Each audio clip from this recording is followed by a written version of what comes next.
উনি বলছেন আমাদের কোনো বন্ধুকে আমরা যদি আশ্রয় না দিই এটা একটা ব্যাড প্রেসিডেন্স হবে। আমি এইভাবে বলি, ভারত ভবিষ্যতে কোট আনকোট আমরা সহজ ভাষায় যদি বলে ফেলি আরও দালাল চাইবে এই দেশে, যে রাষ্ট্রকে ধ্বংস করে তার পারপাস সার্ভ করবে, স্লেভ চাইবে শেখ হাসিনার মতো। শেখ হাসিনা এখন ভারতে আছেন, বাংলাদেশ থেকে পালিয়ে সেই ভারতে আশ্রয় আছে। এমনিতে আমরা যতদূর পত্রপত্রিকায় দেখেছি যে ৪৫ দিন মতো সেখানে থাকতে পারবেন, যে পাসপোর্ট যেহেতু বাতিল হয়ে গেছে। এরপরে কি হবে? এখন শেখ হাসিনা তো ভারতের কাছে একটা বড় ইনভেস্টমেন্ট ছিল বাংলাদেশে, তো সেটা তার কাছে আছে। এখন শেখ হাসিনার প্রয়োজনীয়তা কি ভারতের কাছে শেষ হয়ে গেছে, অথবা মাসুদ কামাল যেটা বললেন যেটা গলার কাটা হয়ে গিয়েছে? আপনার বিশ্লেষণ কি? ধন্যবাদ। ভারতের এটা গলার কাঁটা, কোনো সন্দেহ নাই, কিন্তু আমি মনে করি গলার কাঁটা থেকে ভারতের মুক্ত হওয়া সম্ভব না এবং মুক্ত হবেও না। আমি মাসুদ ভাই যেটা বলেছেন এটা একটা প্রবাবিলিটি, এটা একটা হতে পারে যৌক্তিক। আরেকটা প্রবাবিলিটি আছে যেটাকে আমি আবার মনে করি সেটা হওয়ার সম্ভাবনাই বেশি। শেখ হাসিনাকে বাংলাদেশে যদি ফেরত পাঠানো হয় ভারতের একটা বড় সংকট আছে, এবং আমি খেয়াল করলাম ভারতের বিজেপির সাথে রাহুল গান্ধী রিসেন্টলি একদম মোদির টোনে কথা বলেছে, কিন্তু একজন গুরুত্বপূর্ণ কংগ্রেস নেতা সিরিয়াসলি ডিফার করে কথা বলেছেন, সেটা শশী থারুর। খুব চমৎকারভাবে উনি ডিফাই করেছেন, মোদি যা যা বলেছেন এগুলো কমব্যাট করেছেন। কিন্তু শশী থারুরও একটা পয়েন্টে কিন্তু একমত, সেটা হচ্ছে শেখ হাসিনাকে ভারতে রাখা নিয়ে।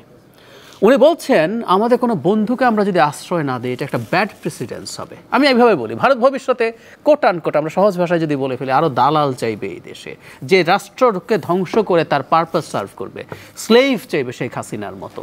শেখ হাসিনার যদি এই পরিণতি দেখে তার স্লেভ কেউ হতে চাইবে বলে মনে হয় না। তার চেয়ে ভয়ঙ্কর কথা আছে, ভারত যদি শেখ হাসিনাকে বাংলাদেশে ফেরত পাঠায়, হ্যাঁ শেখ হাসিনা ডিল করেছেন, তার নিজের বেনিফিট আছে তাতে দিয়েছেন, উনি কিন্তু ভারতের এটাকে চরম অকৃতজ্ঞতা হিসাবে দেখবেন, এবং দেশে আসার পর উনি এমন সব তথ্য আমাদেরকে দিতে পারবেন ভারতকে নিয়ে, এবং উনি এটা দেবেন কারণ উনি খুবই ভিনডিকটিভ মানুষ। উনি দেবেন যাতে ভারতের কিন্তু ডিজাস্টার হয়ে যাবে বাংলাদেশে আরও। আমরা তো জানি ব্যাপারগুলো ভারত কী করেছে। একটা উদাহরণ দিই, বেনজিরের মতো লোকজন অনেক টাকা কামিয়েছে আমরা জানি, কিন্তু যখন তার তথ্য স্পেসিফিকলি আমাদের সামনে আসলো, তার সম্পদ, তার শত শত বিঘা জমির খবর, আমরা তারপর একটু ধাক্কা তো খেয়েছি।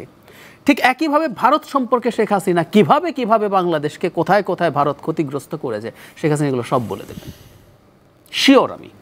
এইটাই একটা বড় ঝুঁকির জায়গা ভারতের জন্য, কারণ যখন এইসব ইনভেস্টিগেশন আসা শুরু করে, আজকে তো অনেক ভয়ঙ্কর তথ্য আসা শুরু হচ্ছে। যেমন ধরুন বিডিআর যে ম্যাসাকার হলো, বিডিআর ম্যাসাকারের সাথে ভারতের ইনভলভমেন্ট নিয়ে এখন ওইখানে থাকা যারা এতদিন কথা বলতে পারেননি মানুষজন কথা বলতে শুরু করেছে। আমরা মাস্টার মাইন্ড বেটের পেছনে কি আছে এরকম করে শুরু করলে আরও বহু ইস্যু, ইলেকশন ম্যানিপুলেশন, এই সেই নানান কিছুতে ভারত কি করেছে না করেছে অনেক কিছু বেরোবে। সেজন্য আমার ধারণা ভারত এটা করবে না। প্রয়োজনীয়তা ফুরিয়েছে কিনা, আসলে প্রয়োজনীয়তা ফুরিয়েছে এবং ভারত এটা মেনে নেওয়া উচিত। যেমন 45 ডেজ পরে যেটা হয়েছে, আমাদের যে প্রত্যর্পণ চুক্তি আছে সেটাকে এড়ানোর জন্য নানান পথ আছে। ভারতের আসলে না দিয়ে পারবে না তা না, কিন্তু সমস্যা হচ্ছে উনি থার্ড কোনো দেশে চলে গেলে ভারতের জন্য ভালো, ভারত তার জায়গা থেকে সিরিয়াসলি হয়তো সেটা চেষ্টা করবে। সেটা 45 ডেজের একটু বেশি সময় লাগতেও পারে, কিন্তু যেটা তার রাজনৈতিক কোনো প্রয়োজন তাকে যাটা ইউজ করা সেটা কিন্তু আসলে শেষ হয়ে গেছে বলে আমি মনে করি।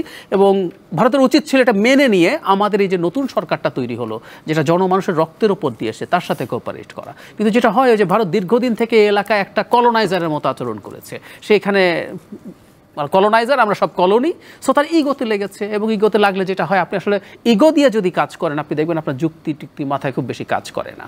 তো ভারতের অ্যাটিটিউড দেখে মনে হচ্ছে শেখ হাসিনা এখনও তাদের জন্য খুবই দরকারি জিনিস, কিন্তু একেবারেই আমি সেটা মনে করি না।